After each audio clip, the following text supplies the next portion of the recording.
Well, today I wanted to share with you some personal thoughts of mine that have been kind of developing over the last 2 to 3 years. And these things may resonate with you, especially if you're like already in your 50s or 60s. And for those of you who are still in your, 30s, 40s, early 50s, maybe it won't mean much now, but just kind of keep it in mind because I have a feeling that it may resonate with you at a later time in your life. If I were to describe my life from the time I was born up until I turned 59, that entire 59 first years of my life, it was like I lived my life pretty much like a grasshopper. Now, I was responsible. Maybe some of you are familiar with the old story about the grasshopper and the ant, but that's not important right now. So during that 59 years of my life, I was responsible. I wasn't completely irresponsible. I worked and I provided for my family, and I was responsible, law-abiding citizen,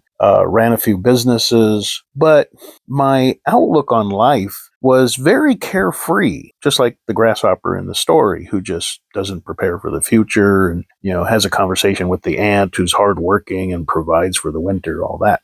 You can look up the story. It's out there. It might even be one of Aesop's fables. But anyways, the point being, first 59 years of my life, I can honestly say I just was a happy-go-lucky guy and really very few, I had some problems here and there, went through some divorces, had some medical issues, but, really just didn't have what you would call, at least I consider, not a hard life. And so my mindset had lots of free time to just sort of ponder and pursue my whole life, sort of the issues that are beyond the usual grind of, I gotta make some money this week, and I gotta pay these bills, and I got stress. I never really wanted that sort of lifestyle. I never wanted to live my life out just grinding one day to the next. My mind has always been on the bigger issues of life. Why do people do what they do? What is their incentive? What is their motive? How do systems function or fail, whether it be a political system, a human body, a machine, a computer operating system?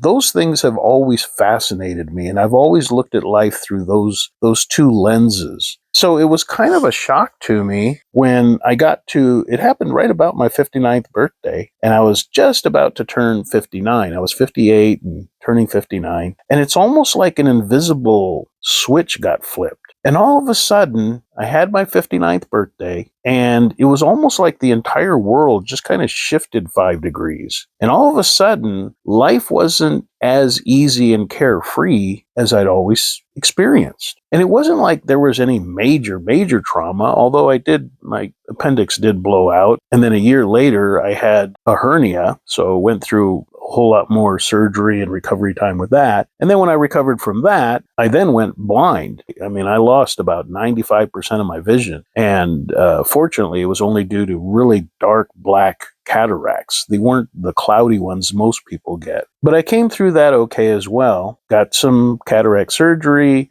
back to seeing like a teenager again. I can see the leaves on the mountains, that kind of thing, just crystal clear vision. So those were a bummer to go through, but that wasn't what suddenly became like a watershed moment in my life. It wasn't those medical issues. It was more just a variety of things. My parents, my only remaining parent, my mom, getting older. I had already reached 13 years living outside the United States. So really, my mindset is more like I visit the United States. I don't live there. I don't identify it as my home, which is another thing. My entire life, even though I have owned homes, I never really thought of it as a home. It was more like buying a car. It's like, this will be my car for now, for the next 3-4 years. And then I'll just sell it and move somewhere else. I really can't relate to people who say, oh yeah, I bought a home, in my 20s and I've lived there for 30 years. It was only after I got married that all of a sudden the idea of buying a home again, after getting along just fine without a home. And by the way, if you're single and you're an expat living in the Philippines, there's really no good reason for you to be thinking about buying a home. Maybe owning a condo if you really want to have like an anchor or a home base kind of a thing. If you've got the money and you want to buy a condo just to return to when you're traveling around from Thailand to Vietnam, Cambodia, whatever, that's okay, but just know that if you buy a condo, it's going to become kind of useless if you ever do get married and want to have kids. So I'll just kind of put that out there. But all of a sudden, once I got married, one of my first concerns was, I want to provide for her security. I want to know that when I'm gone, because she's much younger than I, there's a 35-year age gap between my wife and I, and we're totally fine with that. I don't know. Other people seem to have problems with it, mostly in the States. And so I thought to myself, well, I want to give her some security. I want to give her investments. I want to give her regular money every month that she can put into savings, and buying a home so that she never has to worry in the future, where am I going to live? How am I going to pay the rent? I don't want her worrying about that. So now, that was a new factor, and again, I think of it more as I'm buying a home for her future. Me, myself, I don't need a home. My entire life, I've never lived anywhere more than 4 years. And that was only in high school. Every place I've lived at since then, I've lived at like 2 years at a time at the most. And that was in Dumaguete. Everywhere else, I'd live there for 3 months, 6 months, maybe a year, and then I'd be off moving again. So I just don't relate to this whole concept of I'm home. This is my home. This is where I grew up. I'm not against it. I'm not criticizing anybody for it. I'm just saying I don't relate to that. So you put it all together, and for some reason, after age 59, and I'm 62 now, so it's been 3 years going, and I just look at life so much differently. For instance, when I was younger, especially, maybe up to my 30s, if it was my birthday, it's like one of my questions as my birthday was coming up would be, who's going to remember my birthday and what kind of gift am I going to get? I'm not really a materialistic person. It's just that I thought, well, who's going to care enough to get me, maybe a gift card or, just something just to acknowledge that it was my birthday. But, here I am at 62. I really don't care. And since I was 59, maybe even before that, I really don't care. I mean, it's nice, my wife kisses me on the cheek and wishes me happy birthday, and we go out to dinner or something, or, my mom will call, or, my Facebook friends will see that it's on Facebook and wish me happy birthday. That's all cool and stuff, but I don't need it, And sad to say, maybe some will presume, but I don't feel it's such a sad thing. But even Christmas, I enjoy Christmas watching everyone else. I enjoy seeing the joy they have. I really don't care if I get a present. I'm honestly saying, it does not bug me if I don't get a present. I mean, I always end up getting something, but it's just like, it's not like this big anticipation it was in the early part of my life where it was like, oh, Christmas is coming and I wonder what I'm going to get. I wonder what I'm going to get. I hope I get the thing I've been wanting to get all year and I didn't get. It's just, I don't care anymore. And this entire shift has happened without any effort on my part, to where it's almost like I went from living my life in a helicopter mode, surveying the landscape, looking at the big picture, looking at where I'm going in life. Am I meeting my milestones? Am I accomplishing my goals? It's like after 59, I went from helicopter mode to space station mode, to where I just feel a bit, not in a bad way, but just detached, in sort of a Taoist, and Taoism has a lot to do with. I've been studying that since about 2019. So for about the last 6 years, just the principles of Taoism, not as a religion, but as a philosophy. Also been listening to a lot of Alan Watts this year. I think I've listened to at least 25, 30 hours worth of Alan Watts lectures. I don't agree with everything Alan Watts says. I would say I agree with about 80% of it. And he has some really good perspectives. If you ever want, you can check on YouTube. Just type in Alan Watts, Watts, and you'll find a lot of his philosophical lectures. But you put it all together, and like I said, not in a bad way, but I just feel very detached. I'm at a point in my life where, like I said, from the time I was 17 until the time I was 49, every dollar I earned was spent taking care of other people, my wife, my kids. There was always someone else that I was taking care of. But once I turned 49, that was when I moved to the Philippines. And for the first time in my life, every dollar I earned was basically for me. And that was like a really big change in my life. I had been so accustomed to being a responsible parent, doing everything, so that, my children didn't lack. And all of a sudden now they're grown adults, and they're in the military, and they're going to school, they're doing all these things, and getting married, and so all of a sudden it was like, even they told me, it's like, yeah, Pops, just, go to the Philippines. You've always been there for us. So now do something for you. And that was when I was 49. So when I turned 59, after 10 years of sort of like being on my own recon financially, only being responsible for myself, at 59, it's just kind of taken a different turn. It's where, yes, I'm responsible and I care about my wife's future, and I'm doing things to make sure that everything is handled there. But I really don't find joy in money. I just find satisfaction that you need money to get through life, and I'm satisfied that I have the money I need to do all the things I need to do,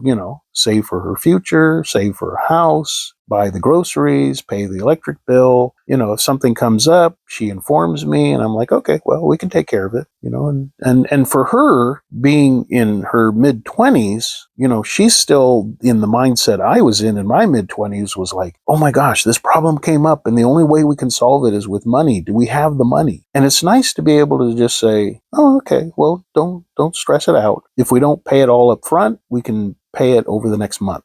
Let's just pay it, take care of it, and move on with life. And so it's a bit of a double-edged sword, is what I'm getting to, is that I have found a lot of peace and contentment to wake up every day. I really don't have any huge problems. And anytime a problem does come up, I find a solution to it, and then I move on. And some of the problems that I used to have, I don't have them anymore. Not that they've gone away. Like, for instance, toxic people or unpleasant situations. Those come up because we're still here in this fallen world. We're still living in this life. So nothing changed there. The only thing that changed is internally the way that I respond to it. In the past, I would react emotionally to whatever came my way, and I would face different toxic people or issues, and it would create an emotional response in me, and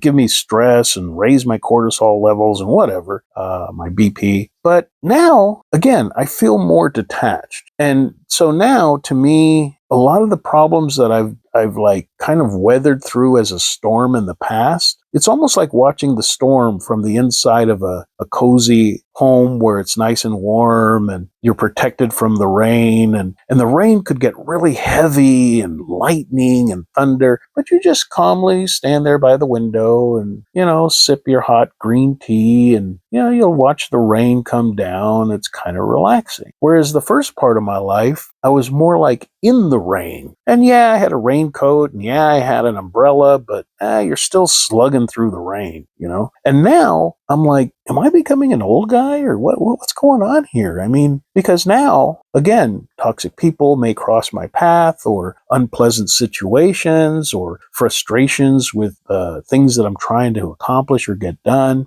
different obstacles. But now it's like, okay, yeah, this will pass. I just got to be a little persistent, do the process, problem solve, navigate my way around this or through it. And then once that's taken care of, move on to the next thing. And that's another thing, is that I'm realizing now what my grandmother used to tell me, just before she passed away, and she was about 89 years old. And I spent a lot of time. I was very fortunate to spend a lot of time with my grandmother. I would visit her all the time, and we'd sit there and we'd have coffee just so many summers and winters, just talking and having coffee together, and a little lemon meringue pie. And she would just share stuff with me. And one of the things she said, I spent because she had 10 kids. Well, one passed away as an infant, but, she raised 9 kids as a widow, and then later as a divorced woman. A single parent raised 9 kids through the Depression. And I mean, times were tough. And, she did all this. And so she said, she goes, I look back on how many dishes I washed, how many meals I cooked, how many times I cleaned the house, how many loads of laundry I did in my life, raising my kids. And even after the kids were gone, and she said, what I realize is no matter how many things you get done on your list, there's always more to do. There's always going to be another set of dishes to wash. There's always going to be another meal to cook. There's always going to be another pile of laundry. And what she was trying to get across was, don't think that you're going to reach a point in your life where you did all the work and now you can just kind of sit back and life is groovy and doesn't require any maintenance. My mom has a similar saying. She says, I've always got to keep moving. If I stop moving, I'll die. Kind of like sharks. If they don't circulate water through their gills by moving, they suffocate. So, my mom's the same way. So, she's like 90, going to be 92 years old now next month, and she's still busy. Even though she's not as strong as she was before, she still hangs the laundry and walks sometimes 3 times down the long driveway. It's a 2-acre property. So it's kind of a walk to get down the hill to the mailbox and back. She'll do that sometimes 3 times a day. She kind of forgets if she checked it or not. But, she gets her exercise. She'll take out the trash from the kitchen. She tries to stay busy, but she doesn't overexert herself. But the point being there that we're never really done. And in my own mind, before I was 15, when I was younger than 59, I guess I kind of had it in my head that, I'll do all this work and I'll get ahead of what I'm doing and then I can take it easy. Well, in one sense, yes, because now I consider myself fully retired. I really don't need to work. I do what I do on YouTube, largely as a creative outlet and to hopefully reach out and help give some direction to people that need it or want it, but I've got it. And I'm thankful to God. My health is good, and I'm thankful that I'm at a point where, I can live the retired life. And I have a wonderful wife that makes me smile every day. I got 2 goofy dogs that make me laugh every single day, multiple times. I'm pretty happy with the way things are right now. And again, there's no guarantee that any of that couldn't change. I could come down with cancer tomorrow. I could have a brain aneurysm and not wake up tomorrow morning. Anything can happen in this world. And that's why I'm thankful that things are the way they are today. And so what I wanted to ask you is, have you come to that point in your life? I imagine it's not like everybody goes through this at age 59. Maybe some come to this, sort of understanding or perspective or view on life. You've elevated from helicopter mode to space orbiter mode. You're just sort of like looking at your life from a distance. It's almost like that one song by Sting. I believe it's We Are Spirits in Material World. I see now the depth of a quote, I think it was by C.S. Lewis, who said, "You do not have a soul. You are a soul that has a body." There's a big difference. And I feel like now I understand that much better. And again, detachment not in a negative way, but detachment in a good way is the big transition that happened to me at 59. The things of this world are every bit as important and necessary as they always were. You got to put food on the table. You got to generate an income. You got to be responsible with managing your money and all that. That's all important stuff. But the attachment to those things, for me, again, there was a detachment after 59. And I find myself with less struggles in life. I'm less concerned with trying to control or force things around me to accommodate me. I don't need to change people's minds. I don't need to get people to see things my way. I don't even need people to do things the way I want them done. If I want them done that way, I'll do it myself. Kind of like the old saying, if you want something done right, do it yourself. It's like I'm done struggling and striving. I live my life now to where, come what may, whatever comes down the pike, whatever happens in a day, well, we'll just work with it. Maybe it's the end of the world, maybe it's not. And if it is the end of the world, there's nothing left to worry about. If you're not familiar with Taoism, I highly, highly recommend studying Taoism. I'm not asking you to change religion. Again, it's just a philosophy.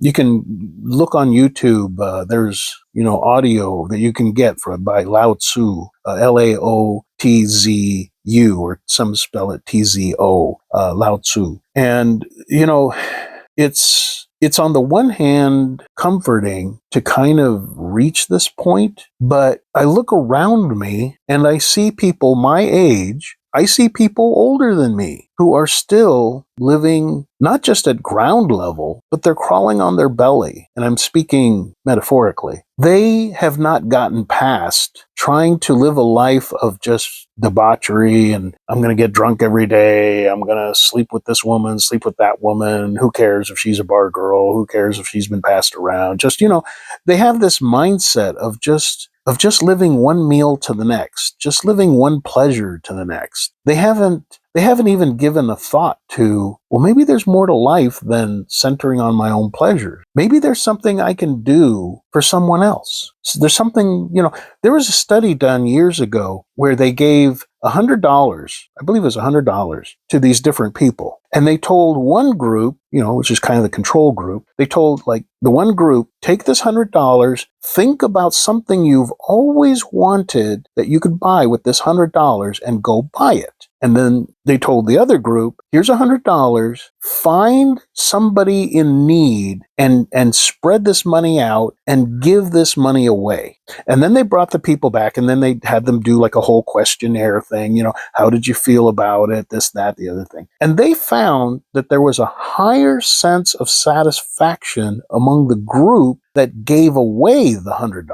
Because the group that bought something they always wanted, they said generally that at first they were very happy. They got the stereo or the noise canceling headphones or whatever it was they wanted that was within the $100. They were very excited to open up the box and, oh, this is cool. I've never had this before. I always wanted this.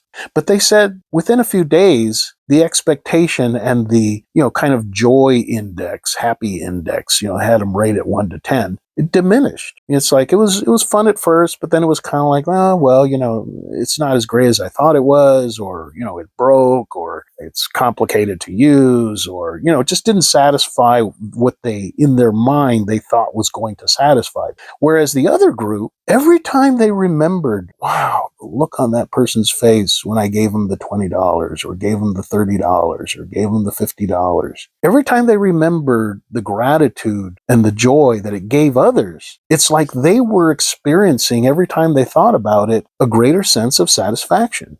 And so I know that comes back to, it's better to give than to receive. We've heard that all our lives. But until it actually becomes part of your life to where you go to the grocery store and, you're just getting your groceries. And, for instance, in the Philippines, some of the malls, they have you pay 50 pesos for parking, which is about $1. And they give you a little ticket stub for your parking, but then it's consumable anywhere in the mall. So you can spend that 50 pesos you spent for parking, to get whatever, some siomai or a lemonade drink or, whatever. And so, it's a beautiful thing you're getting your groceries and then you remember, oh, I've got this little voucher for 50 pesos off. And you could just put it there in front of the cashier and she'll deduct the 50 pesos. That's, you could do that.